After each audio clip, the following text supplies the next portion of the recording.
Perfect. Okay, let's get started with who you are. Like, give me the synopsis, give me the background, let everyone know kind of your vibe and how you got to where you are today. Okay, so well, hi, Elizabeth. My name is Shehnaz Soni.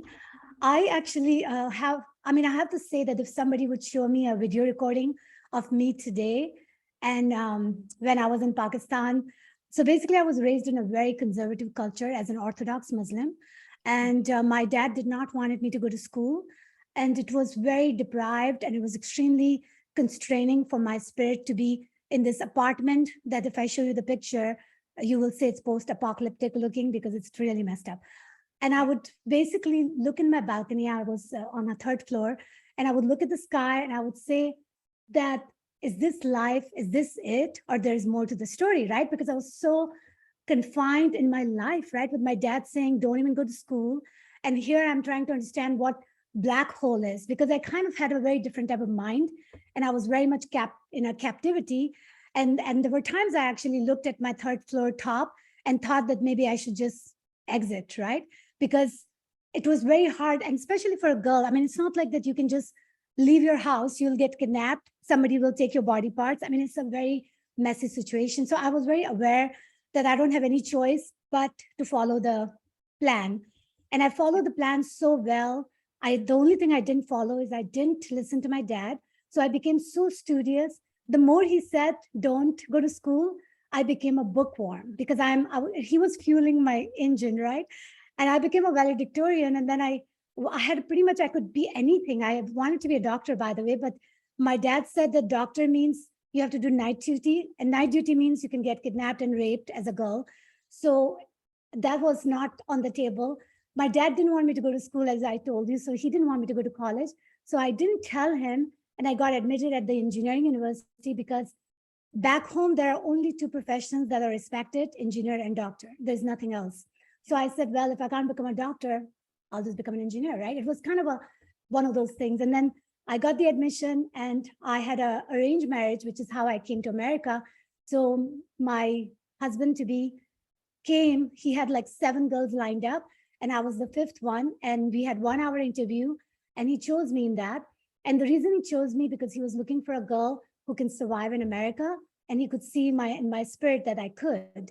So that's how I came to America. I landed in LA, by the way. That was my LAX airport. And I have to tell you, when I landed there, I was looking at people and to me, they look like I'm in a different planet because everybody's tall with colored eyes, with colored hair. I'd never seen anything like that. Wow. So yeah, so I mean, basically from there on, I was basically in an arranged marriage. I didn't know my husband. Right away, he told me he was in love with someone else. So my entire fairy tale had fell apart from that point on. Then he told me he had no money and he couldn't even afford my ticket. My dad paid for it. Then I ended up, he was living in Fullerton, by the way, in a studio apartment. And then I entered the apartment and I see there's no bed. There's no space for even clothes for me. That was my starting point. Now, I didn't speak English, by the way, and I'm with a strange man who doesn't even love me. I'm far away from my family. I can't even afford a phone call because it costs $1 a minute. So that's how my life started at LA. Wow, no kidding. Like that's I mean, talk about going from something that's so rough to something that's even more rough. In a different way, yeah, because there was nobody I could relate to. There was not a single soul I knew. For the whole 1 year, I cried every single night because my husband would leave me at 8 in the morning and he would come at 12 at night because he was a workaholic. So I was basically in the studio apartment in this small cage. So I went from one cage to another. And now I don't even have a language. I didn't even know how to wear clothes because I was raised with so much conservative culture, Elizabeth, that we had to cover, I mean, my face was open, I could breathe, but we had to wear the big shawl. So, I mean, so I cried every night and I was thinking that I can't even walk to my mom or dad or my friends or anything I knew. And then on top of that, when I came back, by the way, my first meal in America was rice roni that was already frozen in the fridge for 3 weeks. And that's what I ate for my meal. And I knew that I'm in a shithole. And if I don't do something, I'm screwed. So from there on, I think because of my spirit, I think that after going through that, I think it has made me very strong, even though my life has gone through many, many challenges. But that was the point where I said, okay, I'm going to learn to cook. I'm going to do something. I have to make money because there's no way I can live like this. So my first job was working at the dry cleaning shop where I was learning to speak English and learning what the money looks like while wearing the clothes and forgetting to zip me up because I never wore jeans in my life, right? So it was a lot of work for me to do, but I did all of it. And then I went to UC Irvine, which is where I became an electrical engineer. And I was learning engineering at the same time English. And my professors sometimes were Chinese and I didn't like that. So I was like trying to avoid that because, you know, they speak this R in their accent. And to me, I'm learning English and engineering. I can't afford multiple variables. So Yeah. it was quite a ride, I have to say. LA is my hometown because that's where I learned and found myself, like found my, like, how am I going to survive this? And I was married to my husband for almost 10 years and then I divorced him. He's someone that never was someone that I should have married, but that's just the only way the culture works. Arranged marriage is the only way it goes. And I have to be grateful because he's the reason I came to America. Exactly. Yeah. So yeah, so basically, you know, I mean, even in admission was a very hard one for me. You know why? Because when you come from back home, it's not easy to get an admission because the universities expect your mark sheet to have everything pass in it. One of my subject had a fail in it. And UC Irvine was my university of choice. So they declined the admission. But you know what I did, Elizabeth, because I never accept no for the answer. I went and meet the vice chancellor. Lauren Wykening was the vice chancellor at the time. And I told her why I got the failed on the mark sheet. And she was completely shocked when I shared the story. And I'm going to share that story, Elizabeth, just to give you a perspective of in Karachi, when you go to the university, every single day, the Rangers would check me fully that I'm not carrying any weapon because it was mess over there, right? So there was, and one of the very rich guy got sick. So because of that, they had to boycott the entire exam so nobody can take it. And I was only there for a little time to take my exam and get the mark sheet so I can go to America. I was not successful in my mission because they boycotted the exam. And when I tried to take the exam, they put the gun on my temple and they said that, do you want to die for this exam? So of course I didn't want to do that. So I started crying basically, and they took my paper, they tore it apart, but I still didn't give up. So I went to the principal's office. He was a man. And I said that, is there a safe place in this whole university where I can just take this test? Because my life depends on it. You know, I am not going to be able to come back when you guys reissue the test. And we have an annual system, right? So it's like one opportunity is all you get. Yeah. Of course, he said that, do you belong to any union? And I said, no. And he said, well, then you belong to nothing. So as a one woman who just wants to take a test, you have no right.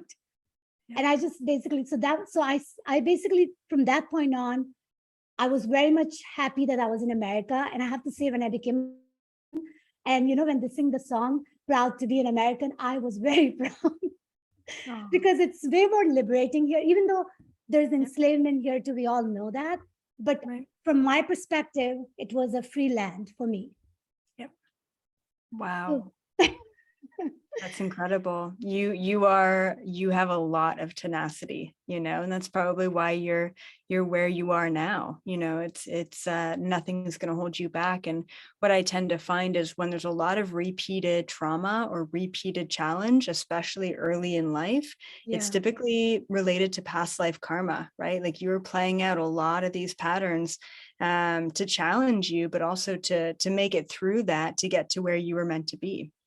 Exactly. So it's almost like if I would have accepted my fate as my married husband, I would have never been able to make it here talking to you. I mean, that would not happen, right? So that is the amazing part of the world we live in, the fractal world, right? Where every step leads to that next step and the next step. And it's just so beautiful. And that's why I'm writing this book, because I'm not only just sharing my story, I'm also sharing my nuggets, right? That how I did it, anybody can do it. But the key thing is not to give up and not to let other people's agenda decide yours. Yeah. Exactly. So then what? So then what happened? So you graduated. I graduated, and as soon as I graduated, then my goal was to get a job. Now, one of the things is because I had a knowing, right? I knew that I didn't want to work on as an engineer on any program. I wanted to work on a program that nobody works on. So at that time, the Inmarsat was the satellite phone that the Hughes aircraft was looking for. And luckily, I had a green card and citizenship. So I was able to get hired by the Hughes aircraft company, El Segundo. That was my first job where I worked. And I started on the Inmarsat, and then I started on International Space Station. So I basically started taking projects that were all like something just nobody had worked on. I became a software engineer. As once you're an electrical engineer, you can become any engineer because that is one of the hardest fields. So I became a software engineer, which really helped me because that's where you understand how bits and bytes can create your entire universe, right? Through like any kind of product you make, ultimately you need to understand the nitty gritty. So in the process of learning English and becoming an engineer and becoming the person I am, I knew that my husband was traveling the whole time. He was 100% traveling. I was living with his mom and my two small babies. At the time, my oldest son is a special child, so that just creates way more challenges in my life. He was born, by the way, due to Kaiser Permanente in California. They completely messed up my delivery, malpractice. So during birth, he had a stroke and his right hemisphere completely got damaged. And they didn't tell us because they wanted to hide it. When he was 7 months old, I learned it through his MRI. When I went back, they had changed all the records. So there's nothing you can do because see, they had enough time to change the records. So so I had two boys. So now I'm stuck in this situation where I have two babies. One of them is a special child. I'm living with his mom more than himself. And I knew my life was so messy that I was crying still a lot. Like it wasn't like, it's like, you go from one mess to another because when you're married, you're going to create more mess. I mean, it's fact, right? And especially when you're not married with the right person, then the mess is never going to be resolved. So that was my story. And I told him that we are going to have to make some changes. Otherwise, I'm going to divorce you. And when I told him that, he thought that I'm kidding. You know why? Because in my culture, nobody has ever divorced anyone. I can't even find a single soul that I know that has done that. So he thought that that's impossible for me. So he asked my mom and dad to come and put some sense in me. So my mom and dad came, and then his mom. So all of these people are trying to make sure that I don't divorce him. And I had an army against me. Every single family member, every friend I knew from my community, they all called me and they said, nobody has ever done anything. Everybody's life sucks. So why don't you just suck it up, buttercup? And I said that makes no sense because life is not about having to deal with this shit, right? So I basically did not accept that. And the interesting thing is the whole time when my mom and dad were there, they were seeing how I was being treated by my in-laws and my husband. I actually bought this rose pot that just cost $3. But in the process of having my life being so challenging, I didn't give it a water and it died. And I got a lot of, what's the word, like a wrap for that. And my dad noticed it. So then one day he came to my room and he said that I noticed the way you get treated. You bring the same salary as he does, but you're treated like completely different than he is. And I am at the point in my life that whatever you do, just know that I will not be helping you with anything. And you know what, Elizabeth, that was actually the best gift my dad could give. You know why? Because the fact that he said that I'm okay for you to do it, that's all I needed. I didn't need his help. I didn't need anyone's help. I just needed a one person to say that I am okay if you do it, you see? And as soon as he said that, even though my mom didn't agree, I just went for the divorce and I pretty much started doing the process. And it was kind of just from that point on, I was like so happy that I did it. But the only problem was right away, one of the coworker at work fell in love with me and he started pretty much helping me because he wanted to marry me. And I didn't think that I should marry him because he was a white man. And I looked at him as another species because, I'm very comfortable with my own species, but I never had any white friend, let alone white husband. So I looked at him as somebody that is very different. But ultimately, when he said, I love you, I felt like, my God. And I also had a very low self-esteem, right? So I was 29 years old, beautiful girl with two beautiful boys. But in my case, nobody will ever marry me because I have two boys and one is a special child, you see? Yeah. So I married him. So I went from one mess to another. I stayed with him for 10 years too and had two boys with him too. Wow. And I divorced him as well. And so basically I have learned a lot, as you can see. So the point of the story is that I've gone through all these different experiences. I have 4 boys now, I'm single, and I love my life more than ever now, but I have done a lot of mistakes, which is why I want to write this book, because I want somebody else to learn from my story and hopefully don't go through all this shit. I mean, because it is not easy. Yeah, being human. I feel you. I absolutely feel you. So let's talk about the book. So first of all, is this your first book? Yes, it is my first book. And before we get into the book, like, what do you specialize in? Like, what, like, you've done so many things in your career. You're extremely impressive. What are you doing right now? What's your specialty? And maybe just what lights you up? Like, what's your passion? Okay. So my specialty from a work standpoint, what pays my bill, I'm a NASA rocket scientist right now. What I do is I'm actually working with Elon Musk's company, SpaceX. They're going to make a Starship, which is a rocket that's going to go to the south side of the moon. It was supposed to go in 2024, but because this current presidency is not as excited about that particular mission, we are actually moving in 2026 now. But the point is the woman will walk on the moon first, and then the colored man, because they want to make sure they cover different type of spectrum, because white man already did it. So this is the idea, right? And my role in this whole thing is that I actually leading it's like a Bible that we have to create that has all the guidelines of what makes the rocket human rated. And I have to basically create that. And then not only that, we're doing just one mission, we're going to stay there for 1 week the first time we go, but we're going to have like many, many missions in the next 10 years because we're going to colonize Mars. So I'm part of that whole entire program. And so it's a very demanding job because we're constantly wondering, how long the pressurization should take for the astronauts, like all these small, tiny things, or what type of urine system they should have so it doesn't affect their body composure. So we have to look at a lot of different weird things. And it's just the good thing about that type of job is that you understand the fractal existence better because you know the cause and effect in so many ways, right? So that's my day job. And then because of my personal passion, I have been to many mystery schools. I've taught Kabbalah to lots of people. Like I like to learn and I like to understand myself from a spiritual level, right? So because of that, I have just gotten many different certifications. I learned King Solomon life activation method. I'm also a certified health coach and life coach. And I teach classes whenever I can. And my passion basically is that I just want everybody to get their shit together so we can make heaven on earth. Yes. I am with you, sister. That is amazing. Exactly. I mean, it's not that hard, man, because if you're doing the work, then everybody should just do the work and we are all can just have a very nice life, Yeah. I mean, I just want to make a statement that like you talking about creating heaven on earth, right? And I actually just made this same statement the other day, but coming from where you came from, right? Like you of all people have the absolute right to talk about how to make life work for you and not against you. For me, like I've got a pretty fluffy background compared to you, right? And I teach people how to create heaven on earth, and I help them.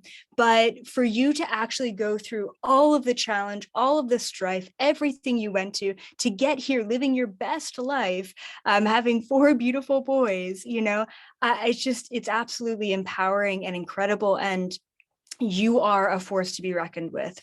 I mean, without a doubt. So you put all these stories in the book.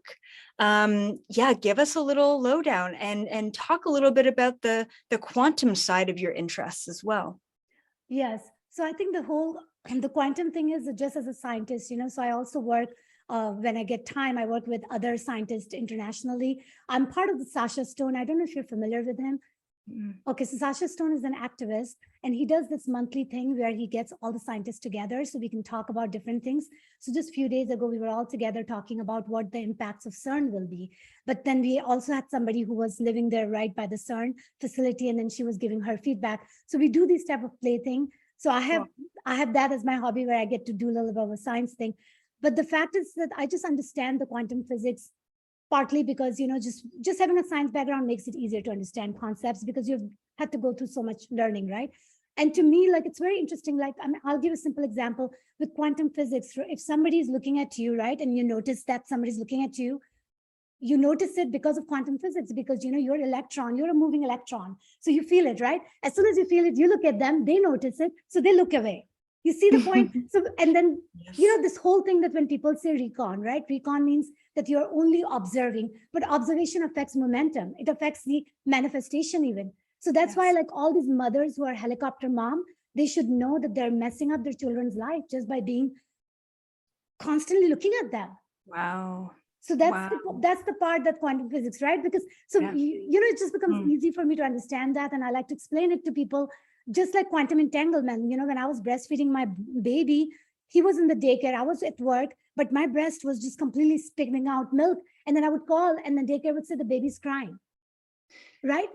So it's Yes. kind of like you just understand it because you know that how the world works.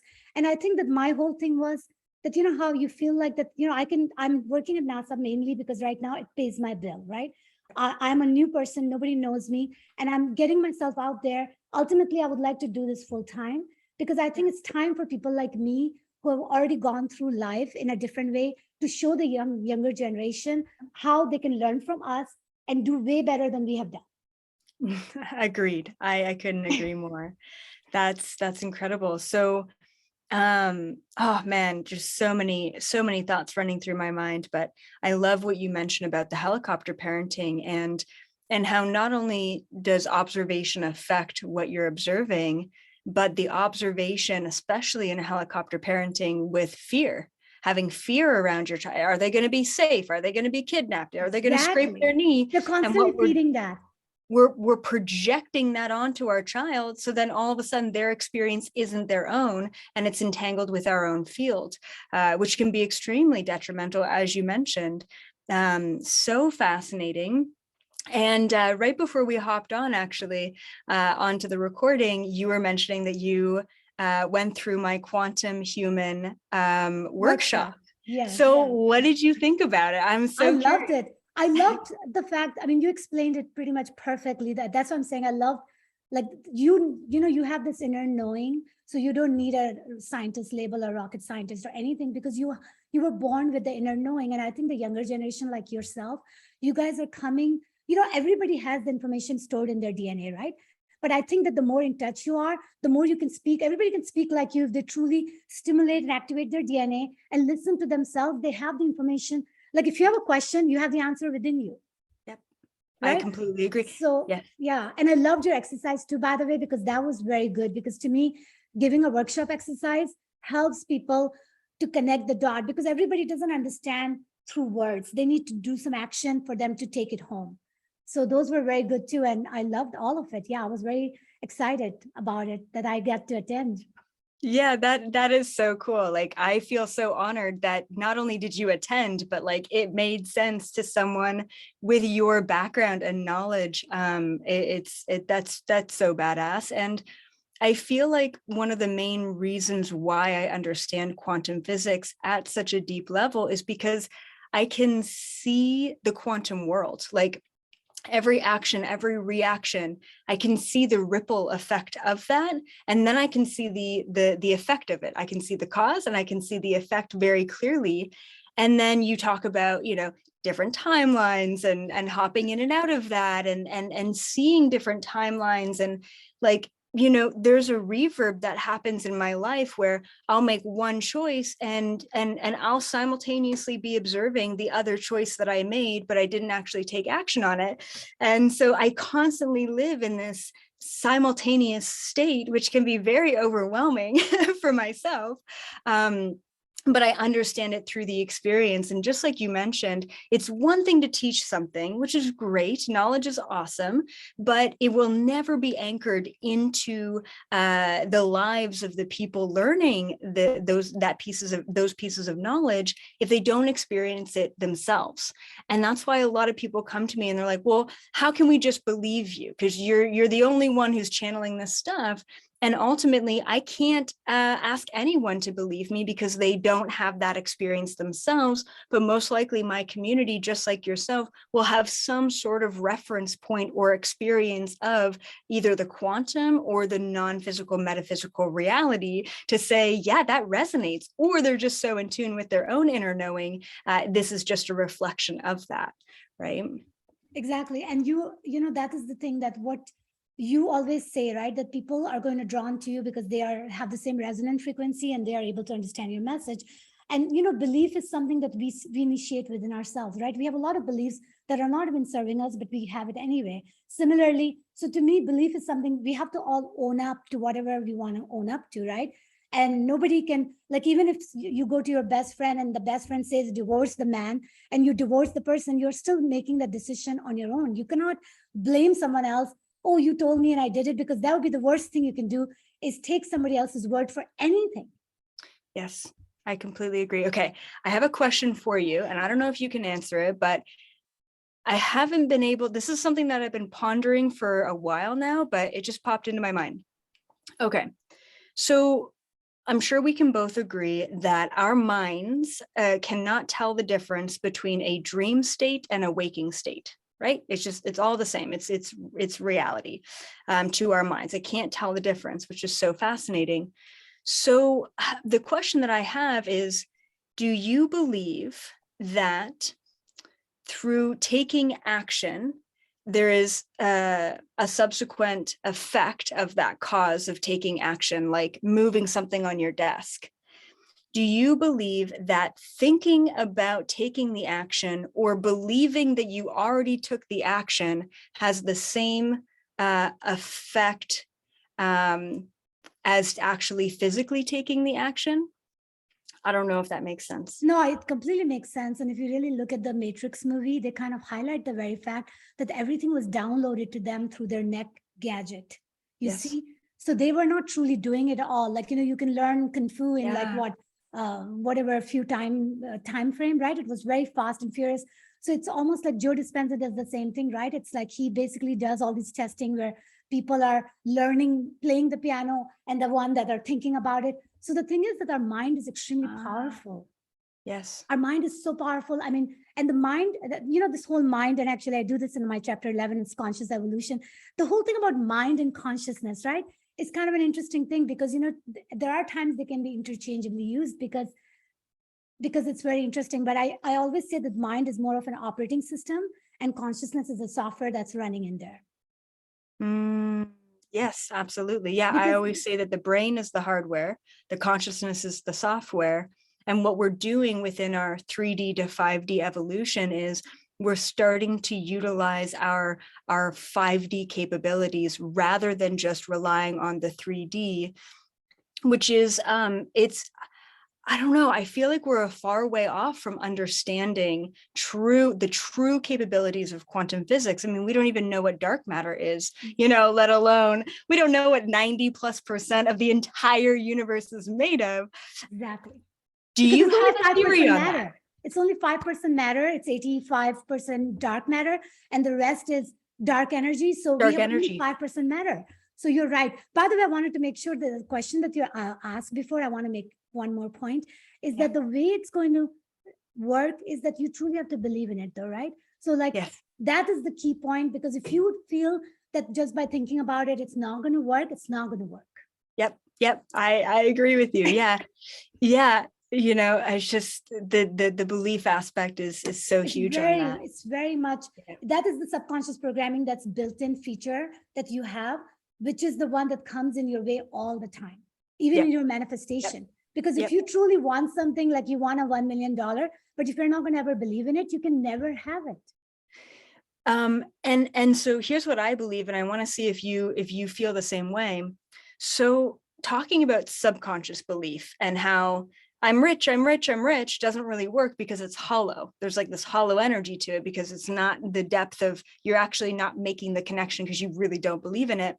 And so I've toyed with this concept as well. What I believe is that we can actually program our conscious and our subconscious mind into believing through repetition. And I also believe that this is how propaganda is done. This is how we're indoctrinated in society, is through repetition, which is crazy. But we can totally take our subconscious power back by being repetitive. And maybe for the first 100 times that you say that you love yourself, you don't really believe it. But for the next 150 times 1,000, you're going to really truly believe it because you're almost programming that within yourself. Like, I almost feel like, in a sense, humans are programmable, and it's kind of sad to think about, but also we've been so programmed by the outside world. It's time for us to step into our power and take the power back from programming our own mind, and our own reality. Is that what you believe as well, that we can actually program the belief through repetition? Yes, we can. So repetition is one method. Now, it's funny because you said repetition. The cult that I came from, by the way, it was all about having the mala, with the 108 beats. And we're constantly repeating the name of the prophet or the name of the leaders or whomever. And every time when the Muslims would get together, that's all they would do is repetition. That's all they were doing. And then there were times we would have Arabic mantra and we're repeating. So repeat, it has to work, which is why they're doing it. But the thing with the repetition is, right, like you said, that because we're programmable, it goes both ways. The negative ways that we getting programming through subliminal programming, right, with everything around us. So therefore, if we have to now take active, use the same thing that has harm us to benefit us, you see, because it's the exact same thing, because we are 100% programmable. And one thing I say is that depends on whatever person you are, just like some people learn by listening, some people learn by watching. So my thing is, because I'm very mental, as you can tell, right? So I learn by understanding. So even if you ask me that let's just go for skydiving, I'm all for it, but I have to technically understand everything about it so I can do it. You see? So to me, like, I would recommend people who are doing whatever they're doing, whatever type of person they are, repeat for sure, but also in order to create a foundation of your belief, you truly want to understand that why do you want it so bad? Yes. Right? Yes, absolutely. I literally just said this in a video yesterday, where it's one thing to ask for what you want, say $1 million or $10,000, but why? It's a very hollow ask if you just ask for the thing. And to be honest, it's not going to go anywhere. Just asking for, and when you actually start asking the question, why do I want that thing? You start to realize that the thing that you want is hollow as well. There's no meaning behind it. Exactly. What are you going to do once you have it? Exactly. And that's the point. And the thing is that because of that, you never don't get there, right? So the why becomes, because why is where the intention comes, right? So that's why it's very important. And when people take somebody else's belief, like, how they say, keeping up with the Joneses or do what everybody else does. The problem with that strategy is that if it's not your own dream, then you're going to always be never satisfied. Yes, you're always searching. It's like I used to get really into this of like, America says, buy this new fancy car, get this fancy watch, get this big fancy house, and you're going to be happy. That's happiness. And then the hardworking American gets all the fancy things that are going to make them happy. And guess what?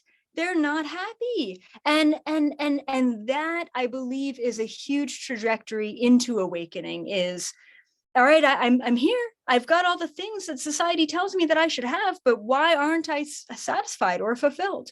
And at that point of actually questioning what is happiness and who am I and what makes me happy, and realizing that it's nothing contained within this physical material world, that's when you progress forward. That's when you learn about the metaphysical and understand yourself as a light being, as a consciousness. So basically, you just did exactly my 2 pages of chapter 4 with Mobius strip. You just said everything that I say.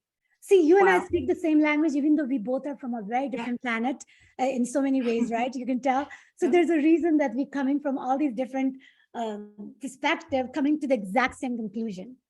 I know. I feel like, when I meet someone else that does speak that same language or is explaining the same things in different ways with different language or backgrounds, we're just channeling universal truth. It just is what it is. Like quantum physics is the math of the universe. Like that's really what it is. Okay, I have so many questions. First of all, I'm going to give you my theory or understanding of dark matter.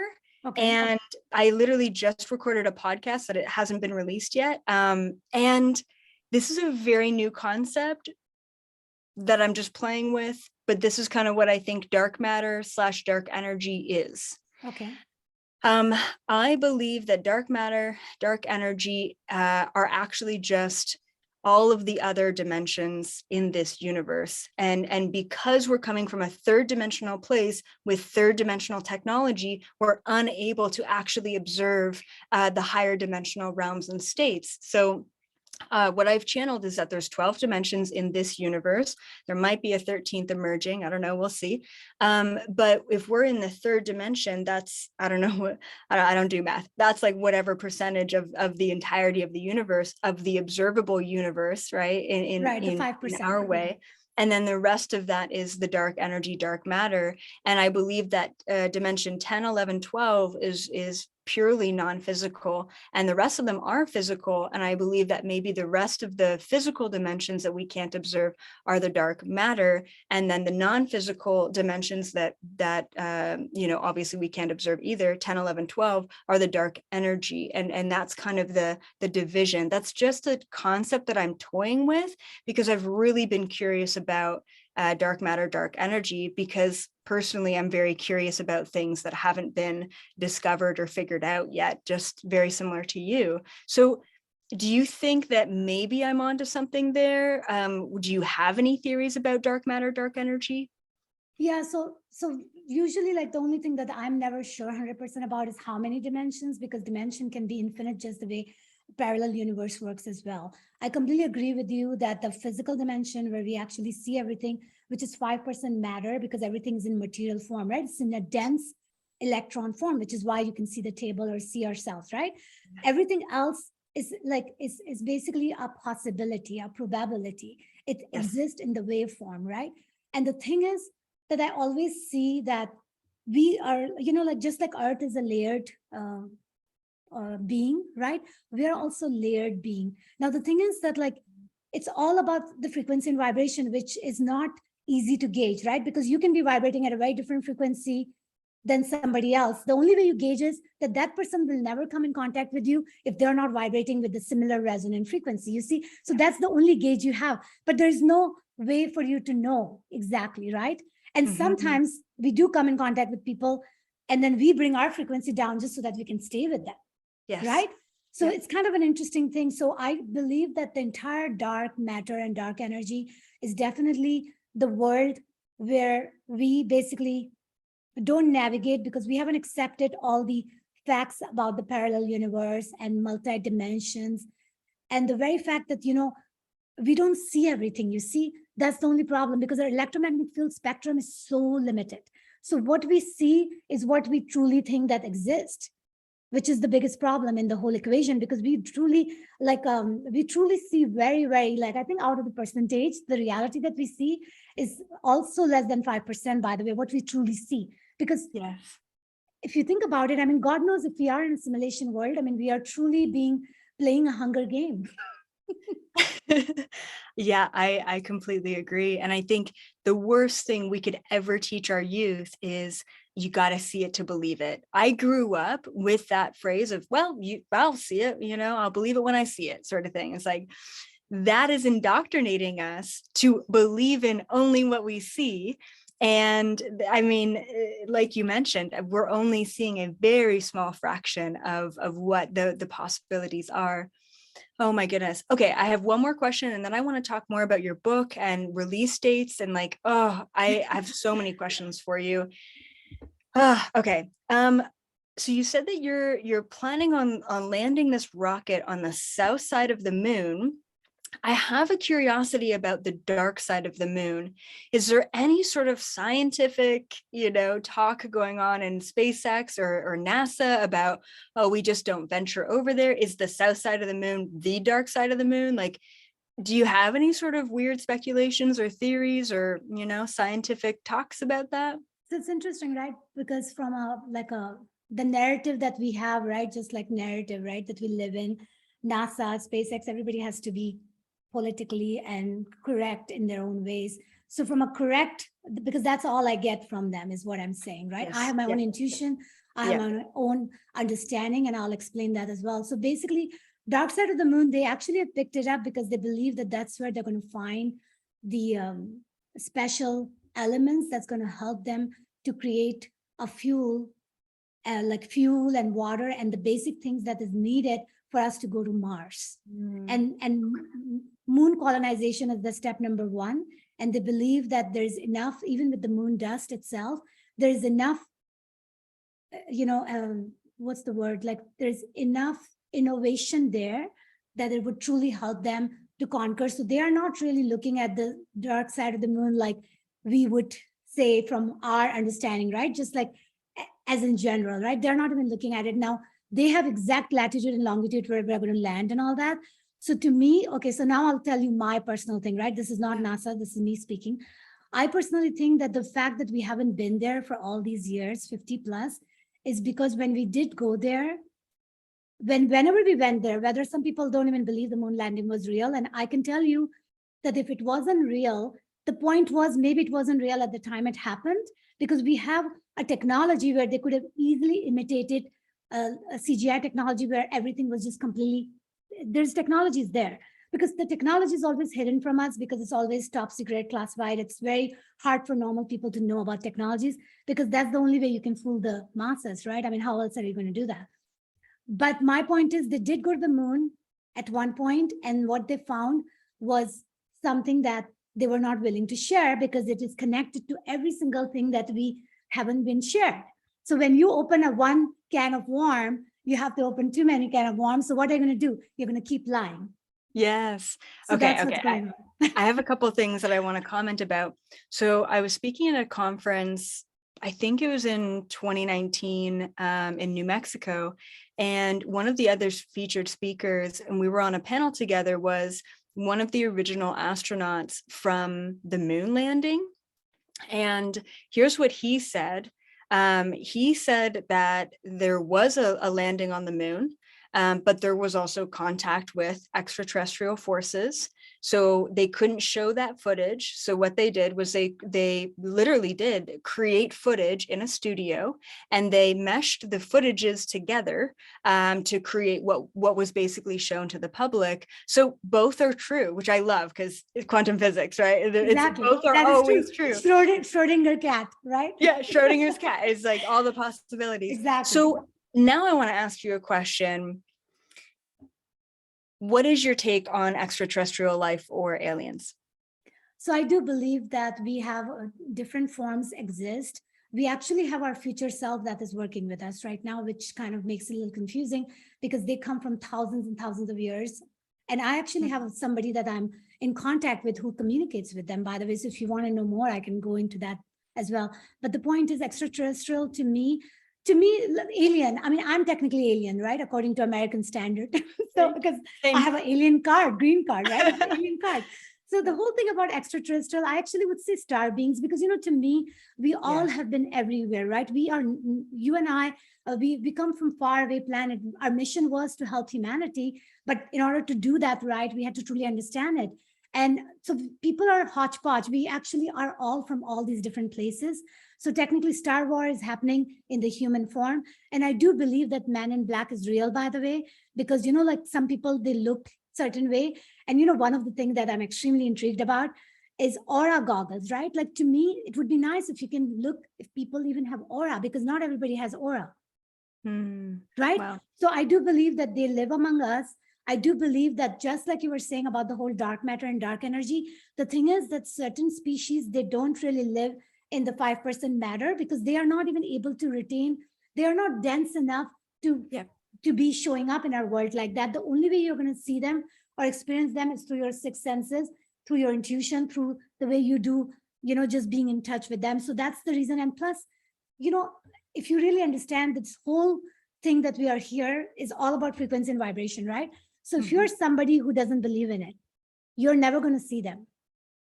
Yeah. You see? So that's the thing that sometimes people don't like that, but the fact is that you are going to attract, the law of attraction is at work. So you're not going to ever get into something which you don't even believe in it, because it's just like if you die and if you're a Christian, you're going to see Jesus. If I die and if I'm Muslim, I'll see Muhammad. Yeah. Because that was my belief, right? So we see what we need to see. Yep. Yeah, exactly. Yeah, I love that. And even like, there is a difference between remote viewing and astral traveling, and remote viewing is exploring this material world in an astral body, but you're here, you're on this planet, you're experiencing this room, but in a non-physical form. And astral traveling is experiencing this reality, but also off planet and other realities and other dimensions in your astral body. So it's more so experiencing the non-physical world. And that's why I believe that lucid dreaming, for example, is simply astral traveling, because dreams are just a different dimension. And so what I've noticed is when I remote view a room, I will see all of the material physical objects in that room. But when I decide to look beyond the physical reality and I astral travel that same room, I'll see beings, I'll see spirits, I'll see elementals, I'll see 4D beings, 5D beings, 8D beings wow. that are all just hanging out there, especially at alien conferences. They love to sit in on that stuff. I'm like, there's a mantis, there's an Anunnaki, you know, and they're just kind of all That's so hanging out. cool. You know, it would be Yeah. fun. It would be fun if somebody can video record what you see. Wouldn't that Oh be my fun? goodness. I always say I would love to project my third eye. Like I It really would be just so wish amazing.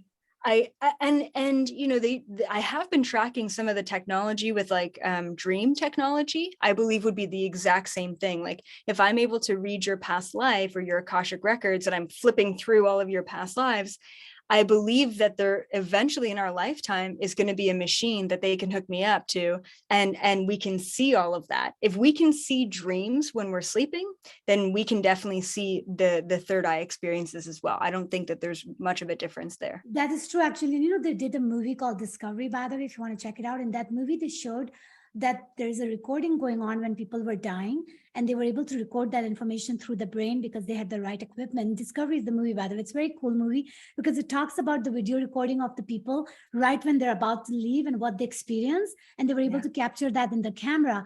So that to me says that we are getting into that realm, because it's just a matter of, first you have to believe in all these things. See, the biggest problem we have with the scientific community, which is where I'm so different, is that I have always kept my mind open, because to me, I believe, this is what I believe, by the way, is that the magic is what science hasn't discovered yet. That's all it is. Yes, I agree. I agree. Like Well, yeah, everything that I believe, everything I've experienced, I truly believe that in our lifetime, science is going to catch up to that. But that's why I feel so passionate about pushing the quantum physics realm beyond what they have studied, because they, you know, scientists, as you know, have a very limited framework of this is what I was taught, this is what I believe, and this is the realm that I'm going to stay within. And anything outside of what I've been taught is not true, because this is all I've been taught. And it's very unusual to meet such an educated scientist who is so open to beyond just what you've been taught, and having that kind of metaphysical world and curiosity as well. right. Because if I wouldn't have had that open mind, Elizabeth, I would have not been able to do as many things as I do, because my cup is pretty full if you think about it, right? Having to be raising boys and having to be working full time and having to be doing, but it's because I tap into the 0 point energy all the time, like Tesla. For me, that's why I'm writing Quantum Being, because my whole thing is that why not you, and I love, by the way, you know, I've heard some of your videos where you talk about reality hopping and timeline hopping, and of course I would love to talk to you about the whole time travel, because time travel truly doesn't exist. It's a timeline hopping.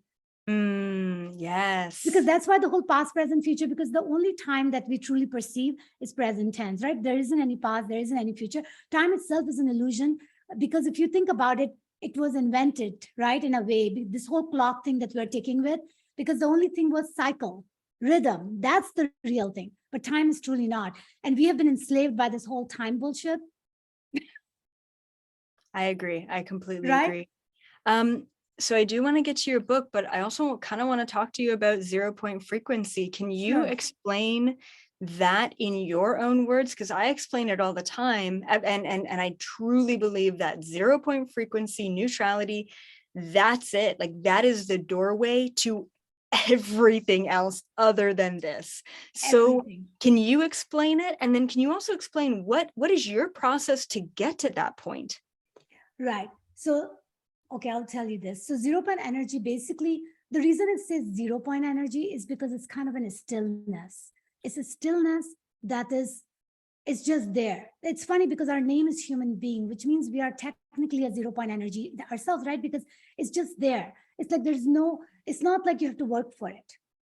There's no work required because it is just there. And that's how I see it. And the thing is that energy exists all around us. The reason we can't see it is because, of course, we can't see energy, right? And also the reason we can't see it is because we don't truly believe that there's, can you believe they used to use the word vacuum for the longest time, which is a wrong word? Yep. Because it was not vacuum, right? Because vacuum implies that there's nothing there, but that is where the 0 point energy is, which is why Tesla really wanted to harness that energy, right? He wanted to give everybody an electricity for free. And if he would have done that 100 years ago, imagine we would be right now in a Star Trek world 100%. We wouldn't be where we are, still paying utility bills. We're still enslaved. We're still barely, some people have solar panel. I mean, we are very primitive because we were never able to go forward. So 0 point energy, if anybody wants to understand, it's basically the stillness, which is what you can acquire by being in a bliss state, by being in the flow. You know, when athlete or somebody who breaks the Guinness Book of World Record, the reason they do that, they're harnessing the 0 point energy. That's why they're able to do something that nobody has done before. Yep. That actually brings up something that just popped into my mind. I love your perspective of it's always there. And I guess I've never really put those words to it. And of course it is. And then it kind of just prompts me to think about the struggle that we have is the distraction in our life. And what popped into my mind is we choose that distraction. That's a choice. By constantly making choices, we're constantly filling that 0 point energy. Yeah. Right. It's this constant movement, cause and effect, vibrational ripples, action, reaction, all of that. Self-fulfilling prophecy. That's what we're doing, right? Self-fulfilling prophecy. Yes, exactly. And that's when we just stop, that's why meditation brings us into that 0 point state, is because we're now choosing to do nothing at all. Right. And that's the kicker. And that's the hardest part about getting into that state, I believe, is the choosing to do nothing, the choosing to enter into that state of not distracting. Yeah. Do you have any suggestions on how people can access this flow state or the 0 point energy? It's by being aware that they are the, basically we are the one providing the resistance. And so we are the one we are getting in our own way. So how can we get out of our own way so we can be in the flow, right? It's almost like if you go for a pap smear and then you're going to be really contracting your muscles, what's going to happen? It's going to hurt. Yeah. Right. So it's the same way with life. And like what you said, I really like to elaborate that when you said that people keep on messing up their lives, right? Which is true. Like I've had so many people, because I do health coaching, people would come to me and they would say they're so overwhelmed and then they're going to go get a dog. You see my point? And then I'm like, okay, so you said you didn't have time and now you're going to have a puppy in your house. And then when you ask that question, right, that's when they say, you're right. I never thought that way. But that's the problem. It's like people keep putting more, like if you already have one child and you can't raise them, are you going to have more than one child? You should not. Right. Yeah. I mean, it is a hard life already enough, right? But that is where the interesting thing is, that if people can truly just start looking at their lives and notice that how much clutter they have collected in the process, and how it's time to clean up, man, because we all have patterns that makes us do things that we don't truly would like to do. Like, for example, I have a pattern that every time when I see beautiful fruits and vegetables, I want to bring them home. But if I don't take care of them, they're going to die. Right. Right. Yep. Exactly. And I think that it's not about, and I've said this a lot before, it's not about all of a sudden becoming a Zen monk and meditating for 6 hours a day and doing nothing to always be in that state. The modern way that we can think about it and access it is, yeah, life is crazy. Yeah, life never ends. Yeah, there's always going to be a bill to pay, which means there's always going to be obligation in your life. And it's not about letting go of all of the obligation that we have, because that's not technically really even living the life that we were born into. I believe that it's really truly about accessing that state in between all of the moments, and even in the moments. Like I love driving so much because I'm able to meditate.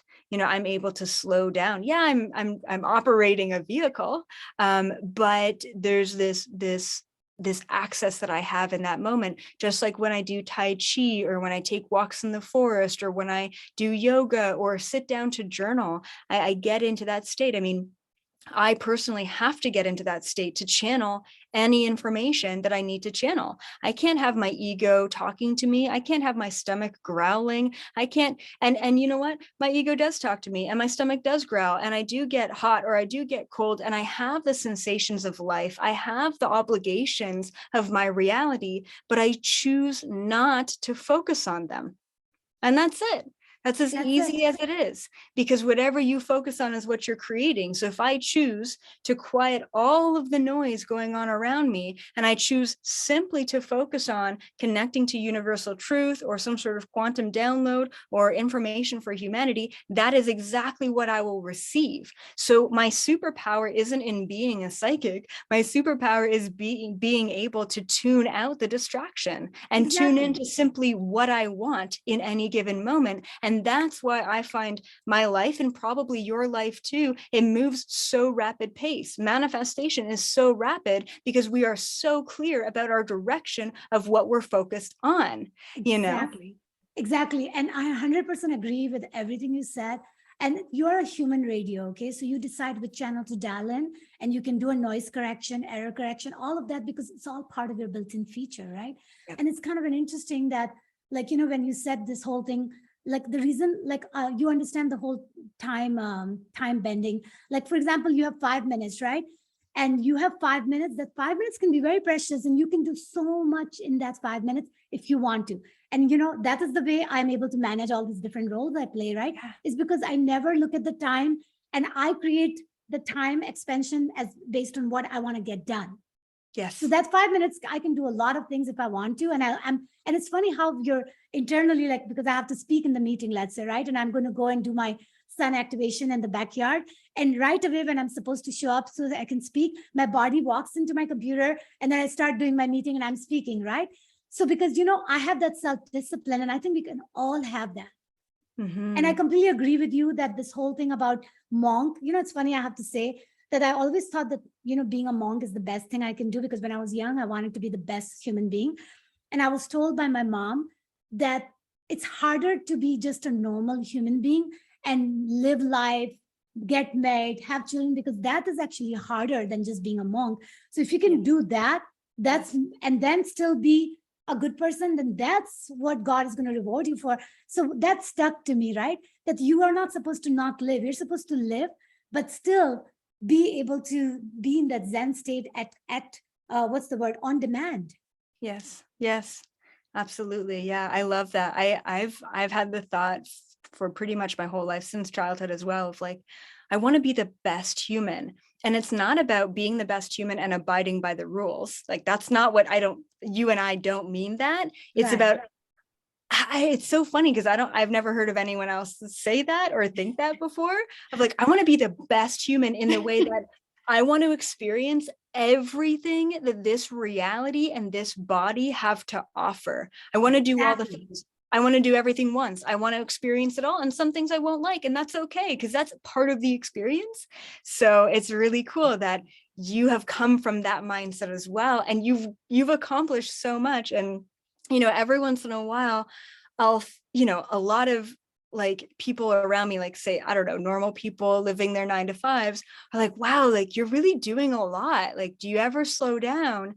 And I'm like, I would get so anxious if I slowed down. I'm literally living every day to the fullest. And if I were to take an exit point tomorrow, I'd be so happy because I lived the best possible life in every moment, every year, every day. I took the time to slow down and appreciate. I took the time to take action and move forward. And it's funny that, you're working with and partners with SpaceX, because I think about Elon Musk and I'm like, wow, this guy is changing the planet.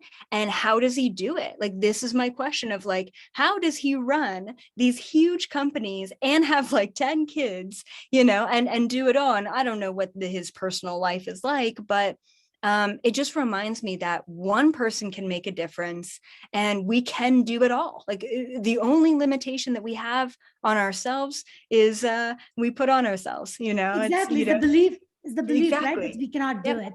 because your sky tap truly, and that's where the 0 point energy comes in. So by the way, anybody and everybody, if they truly realize that they can just let go of the limitation, then they're going to keep unfolding it, because it's a very beautiful process, right? Because once you do it, you're also reprogramming your subconscious to do it. Just like when you're driving the car, your subconscious is pretty much doing the driving, right?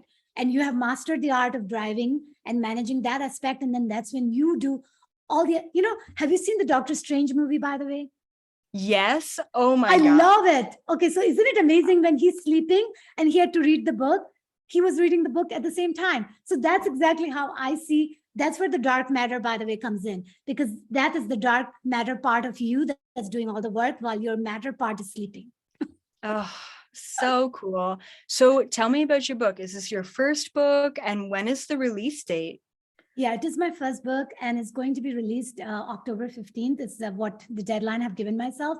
It's in editing phase right now, and almost manuscript is done. And as I said, my biggest problem with the book is that I can keep writing the book forever. Yeah.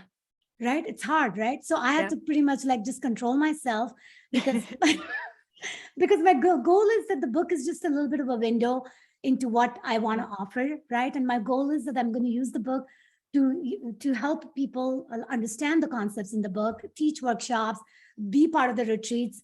And that is why I'm reaching out to people that I see that I like them a lot, that what they're doing is how I would like to be ultimately. So you are like you represent my future self in a way where you are already using your passion and you're turning that into prosperity. And I am in the similar place. So I had to have a talk with you so that I can say, I had a talk with my future self.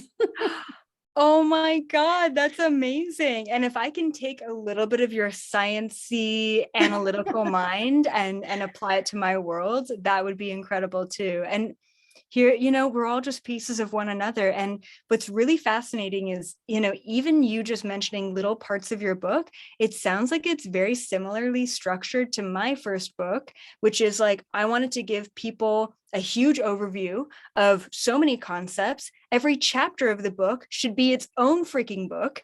And I had to really narrow it down. And every chapter was, here's my experience with this knowledge. And then here's the knowledge, like here's the human and here's the information. Is that how you structured your book? So my book is structured. So I have 12 chapters. The first 4 chapters I kind of talk about is more like that. That's where I recognize the soul part of me. That's where I went through all the hardships and all the challenges of marriages and child rearing and all that. So I cover first 4 because majority of the people don't know me. So first 4 kind of just gets them a little bit understanding of who I am. Like, and then they can relate to some aspect of what I struggle, hopefully with themselves, right? So I create an anchor with the first 4. Then on the chapter 5, 6, 7, and 8, I kind of talk about more like soul activation. So that's where I kind of get into the point like being human, the fractal existence, the holographic world that we live in, and all that, like just go into more of the fact, the concepts that truly is there based on the 7 universal laws and based on quantum physics. So that way they know that this is the foundation you live in, whether you believe in it or not. It's completely up to you, but they're already being at work, just like Newton's third law of motion is at work. If you don't believe in cause and effect, that's not going to change anything, right? It's happening. Exactly. So basically, exactly. So I just bring out all the things that I know that it's already happening. Take it or leave it. It's up to you, but it doesn't change the fact itself. And then on the last 4 chapter, I kind of focus on the manifestation aspect of it, which is where I kind of go into quantum manifestation. And then that's where I start explaining people that why, like, because we are soul and a spirit, we are mind and we are consciousness. So I go my chapter 11, by the way. So if you do get my book, I want, after you read chapter 11, you need to let me know, because every single friend of mine who read the chapter 11, they were saying that you're writing like a rocket scientist, and then nobody's going to like the book because of that chapter 11. But I'm working with my team because, at the end of the day, I'm not going to change who I am. Totally. I mean, right. So, everybody's not going to necessarily, but I'm hoping that I'm doing, because my goal is to get as many people as possible, because why not, right? So, yeah, so basically I kind of, in the last chapters, and, I talk about the magic and science and all that good stuff. And I basically give people enough tool in every single chapter in the end, like a little exercise, so that they know how to take the message and make it their own. And what is the nugget in every single chapter. So as I told you that just like you, I need to buy your book, by the way. So I'm going to do that right after because I would love to read your book as well. But now you know that I have not read your book, and there may be similarity because you and I don't know, we just speak the same language. Yeah, and I have a funny feeling I'm gonna especially love chapter 11. I I have a can't funny wait. feeling. Oh, no, you're going to love it because it's just all about the whole soul thing. And Yep. it's so fun for me because that's where we truly understand that why are we here and what are we, by the way. Yep, absolutely. And it's funny because at the end of my book, I just went for it as well. It feels like you just went for it, you know? And for me too, I was like, you know what? Everything else was kind of like an intro, and now I'm just going to go for it because this is what I believe. And anyone reading the book who doesn't know who I am and doesn't have any background in any of this stuff is probably going to read it saying, this chick is batshit. But I went for it and I own it, and it resonated with so many people. And I really feel like the reception on your book is going to be so many people coming to you saying, everything I've ever questioned, everything I've ever thought of, you actually put into a book. You actually spoke it out loud, because that's the reception that I get. And you and I are so similar in that way. I really feel like that's the reception that you're going to get with this book. Please, please, please send me a signed copy of your book. I would be so honored. I definitely, yes. I will. And actually, I wanted to ask you a favor. If you're okay with it, I would even send you my draft copy right now if you can endorse it. Oh yeah, that'd be Oh, really that would be cool. great because I would Yeah, love I an love endorsement that. on my book because that would make me feel so good. So I'm going to actually send you the copy in the coming days. And so you will get to start reading it because it's pretty much almost done. I mean, Yeah. it's 80% done. So you'll get, but of course, I'll send you my signed copy as well when the book is done because I'm excited about it. And as I said, I just feel like we have so much work to do and it's going to be fun. 100%. So, are you offering anything right now? Like, you are a freaking busy person. And are you offering anything else? Do you have any time in your schedule to be offering anything to people? And what is it? What can people come to you for? So right now, so one of the things is I'm doing a quantum human workshop. By the way, it's a 6 weeks workshop. And actually I can even send you the link just so you know what the contents are. It's a little different, but it's part of my book that I'm giving a little condensed version to everyone. So I have people signed up. So I'm going to actually start that on August 21st at 3 p.m. because I have somebody joining from Australia. So I have to make sure the time zone was right. So if anybody wants to join, because it's a Zoom meeting, then that's the one way they can get a hold of me. My email is emerge@shehnazsoni.com. So it's pretty simple in that sense. And so right now, basically, I'm hoping that people will buy my book. That would be a great gift for them, especially if they like what we just talked about, then they're going to like the book because that's along the same line. And it just goes into deeper, explanation for everything. And yeah, so I think my only thing is that I'm looking for people who would like my way of teaching for retreats. I mean, wouldn't it be fun, Elizabeth? We go to some really amazingly beautiful island and teach these concepts under the sun and the music and so forth, because that's what I want to do. That's my imagination, is that I don't want to teach all electronically. I want to be in real with human beings because we're crystal, right? So when we come in contact, we just start healing each other without even saying anything. Absolutely. Yeah. One of the things that lights me up the most is retreats and public speaking, just because I actually get to talk to people and see their faces and give them hugs. And I think you and I should plant a seed to plan a retreat. I've got all the retreat venues. Oh, and wow. you and I could totally do a really epic quantum human retreat and combine our brilliance together. I think that would be incredible. So seed is planted for sure. I'm so honored. I would love it, Elizabeth, because I cannot tell you in words. The very first time I heard you, I completely stumbled by accident, by the way, on a YouTube. And I'm like, and I knew like you're a young girl and you're speaking completely like I would speak. And I just fell in love with you so much. And the funny thing is, in between these years, people have suggested me other people, but nobody, like you're the only one that I like to hear. So I'm like, you know what, I'm just going to hear her because she's the one who works with my understanding, right? Because we all have our own people that we resonate with. And you are, so the fact that I even like when I attended your workshop and, it came in my head, because why not just send you an email? Because I thought you may not even respond because if somebody else sees the email, they may not. And when you responded to me, I was like thanking the universe so hard because I was so grateful that you actually responded because that was a gift for me. I think you are so on your way to this beautiful new journey. Like you are so clearly at like a crux in your path right now. And this book feels so healing and cathartic. Like it's like you were able to tell your story and almost put it to rest and be seen and heard in that way. And now you're ready to soar. Like you are so ready to take off. And I am so excited to meet you at this part in your journey and to see how things unfold for you. And I'm sure we will stay in contact. And I definitely want to be best friends with you. So that's for sure happening. Oh my God. I just cannot believe this. Yeah, because I think that I would love to come and meet you in person as well.